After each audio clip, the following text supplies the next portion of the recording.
used to be one of the best Muay Thai fighter in our history. I think now he just retired.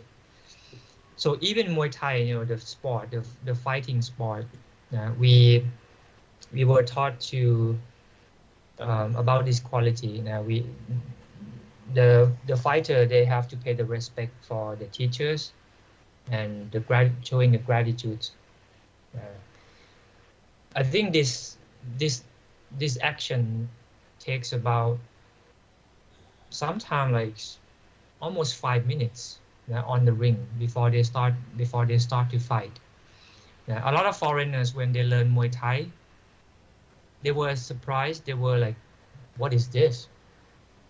What do we have to do for the first 5 minutes?" You know, but then when they understand this, you know, when they keep learning Muay Thai, they would be able to absorb, you know, understand this gesture. And I can tell you what, actually this is another way of meditation. You know, meditate yourself, to put yourself in a more focus before the fight, not to be distracted by the opponents. You know, that is a side benefit of this. And talking about paying respect, we pay respect to a lot of things. Like I said before, we are very kind of superstitious. The spirit houses.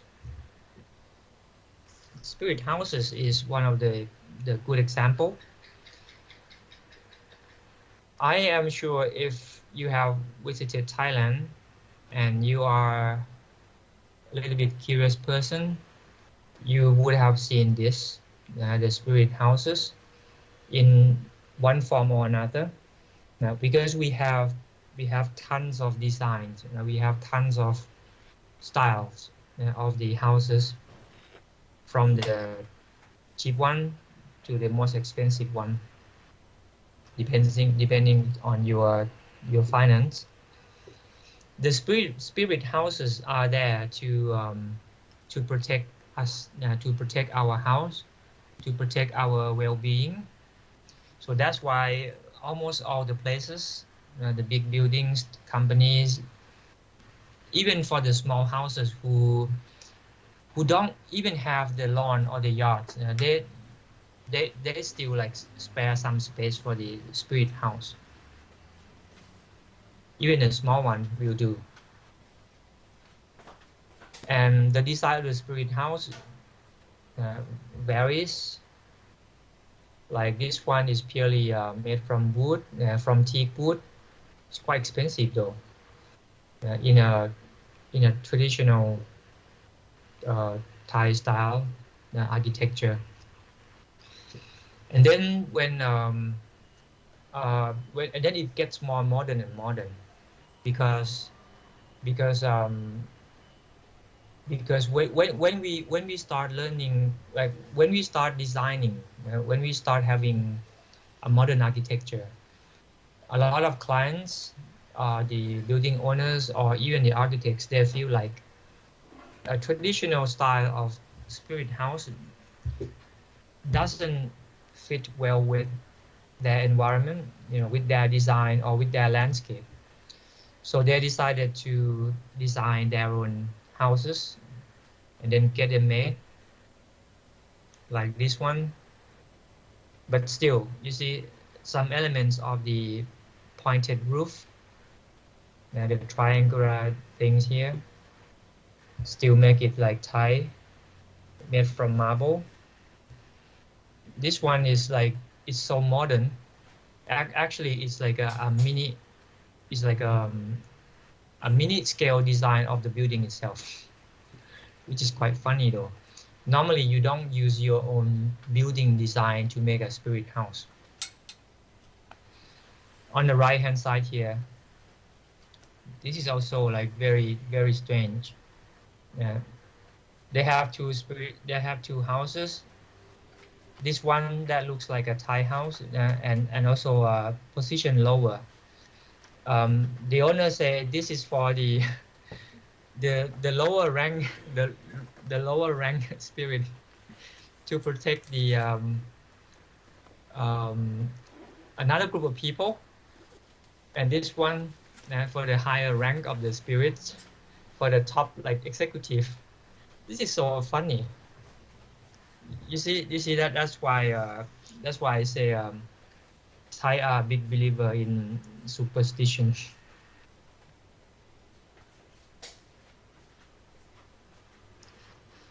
And talking about the house, so I like to touch a little bit on the Thai architecture.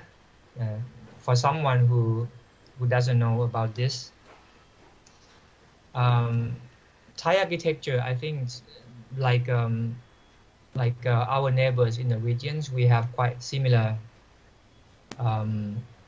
structures, like similar concept of building the house.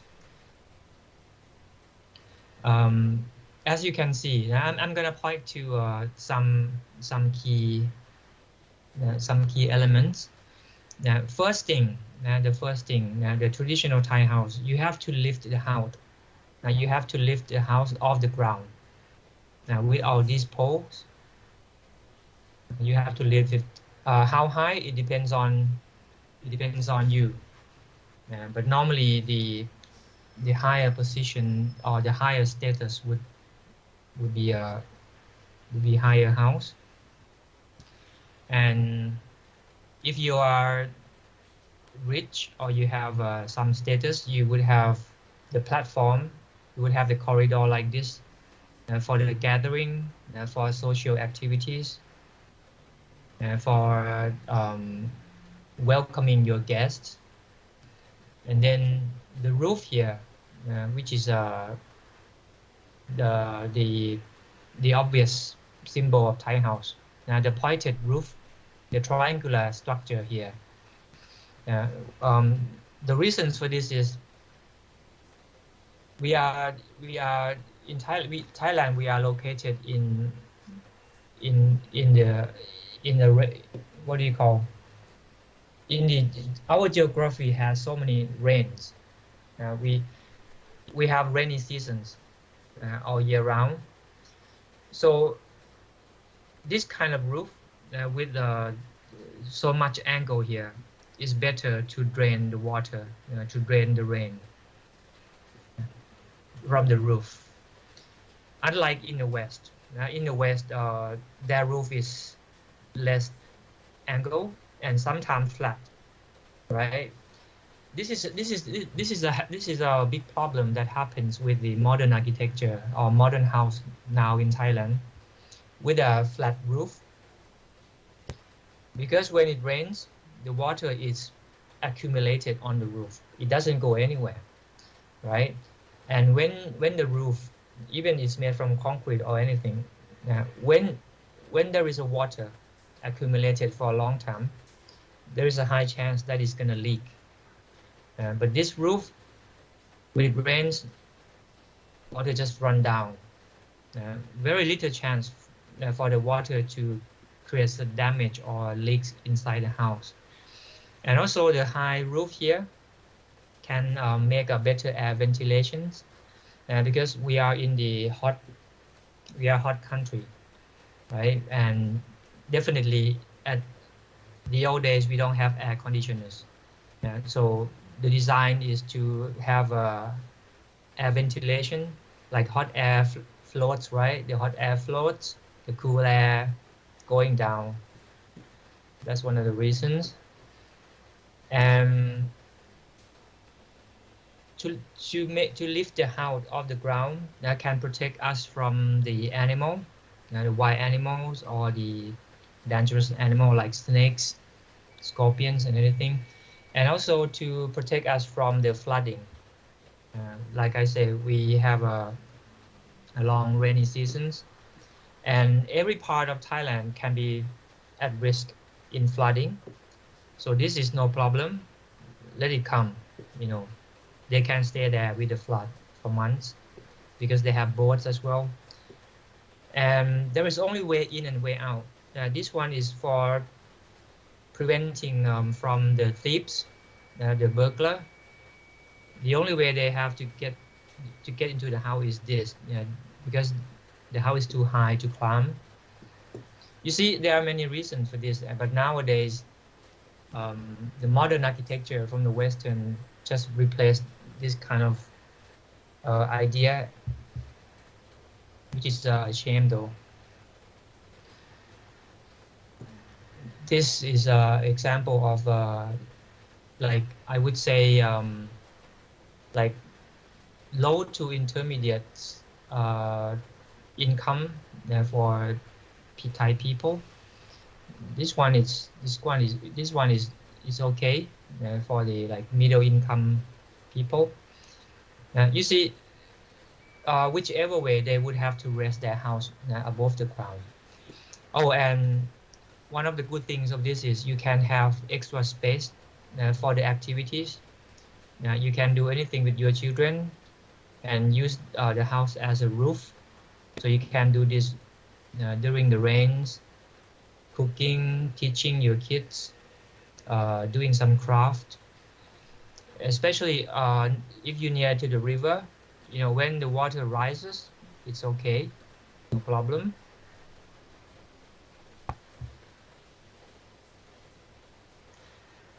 This is the adapted version. If Thais want to have make it a little bit more modern, but still have the feeling of the traditional style, but it's losing some important things of the Thai houses anyway. I think it's similar just for the design and the look, but not the purpose. But even worse, remember what I said in the beginning, to find the Thainess, to define Thainess in architecture is very difficult. This is a big proof of what I say. This is a very recent. It's a Thai pavilion for the expo in this year in Dubai, I think. In Dubai, Arab Emirates, I think. I am so sad. I can tell you. Every year when we set out to do exhibition for expo, for any fair internationally, the governments tend to do something like this for the architecture. They cannot get away with using like the pointed roof, using like the Thai flowers patterns, using the gold color. We like gold. I mean, this is fine, but I don't know. For the modern architecture, I think we could have done better in blending Thainess and the modern architecture. Not this way. This is not harmonious, I would say.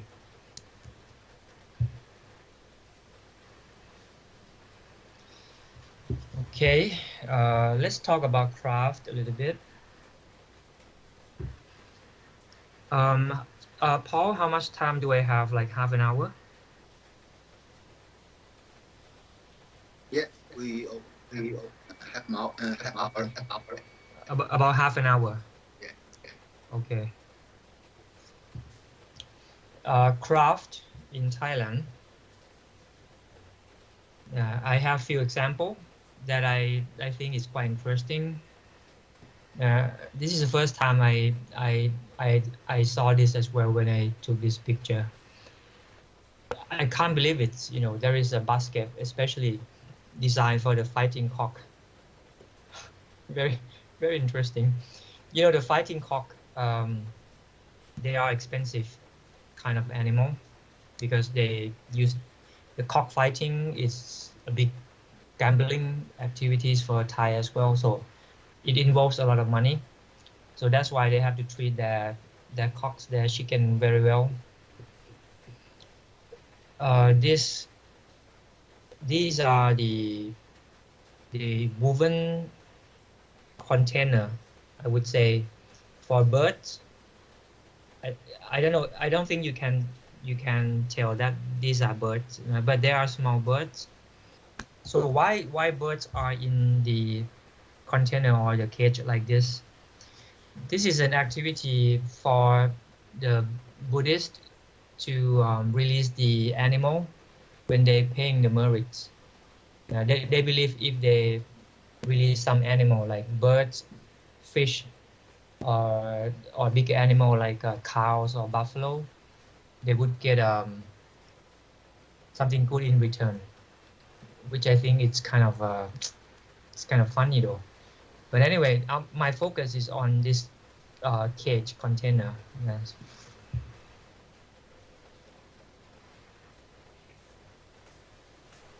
We provide the wicker work even for our fruits to take care of them well. This is a grapefruit, as you can see here.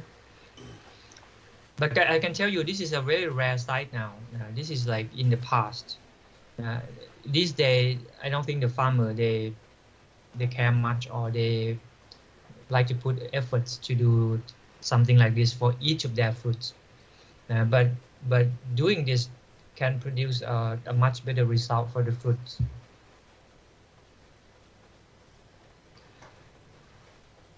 This is the biggest basket I have ever seen. For me, it's the traditional style of I don't know how to call this in English. The farmer would hit this, hit the grass, the grass to this to get the rice grain on the basket. So they need something really big to collect the grains. And they started by digging the hole like this, and they start weaving and using the hole as a mold. And I think the design is quite nice though, the proportion. They even have this the concave detail here, to make it stand as well, and I think to make it stronger at the base. When the when the farmers or when they do this, I don't think they realize they are entering the design world. They have to design this as well, not just making things. So a lot of products here are also beautiful in its own way. This is a tool for capture the small animal. This is for catching fish. This one is also for catching a small animal. I don't even know how to use this one. But it looks interesting.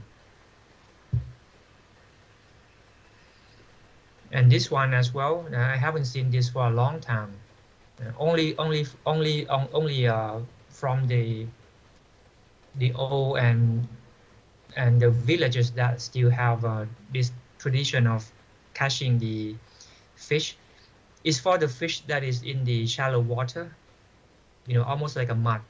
So you push this through this shallow water, and let this do the job, and you're gonna get like the crabs, the shells, and small fish here. It's very beautiful though. This is even beautiful. This is even more beautiful. We hardly see this kind of thing anymore. This is also for catching the small fish. What you do is you push it this way, and let the bigger opening in front of you, and all the fish would swim here, and then get through here one by one for them to catch it.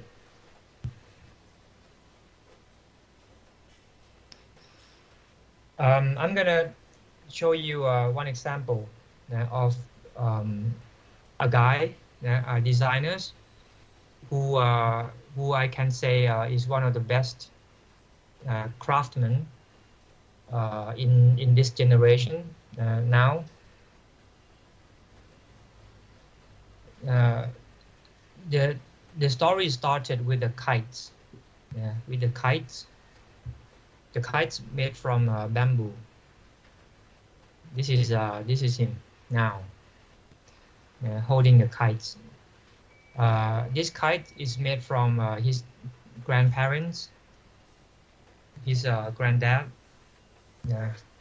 And when he studied art and design, and then he decided to use his granddad's knowledge of making the kites from the bamboo here to develop and to push it further, to design some decorative items. So he explored all the weaving technique, the structures using bamboo, mainly bamboo. In Thailand, we have plenty of bamboo as well, several kinds.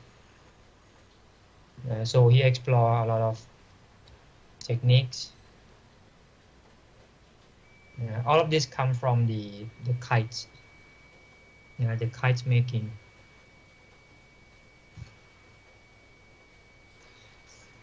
And these are his first collection. He started with, by the way, his name is Gorakot. Gorakot. I think his name is Gorakot Aromdi. His brand is called Gorakot. He started with the lighting and inspired by some inspired by flowers, some inspired by animal. This one inspired by roses, and then he moved to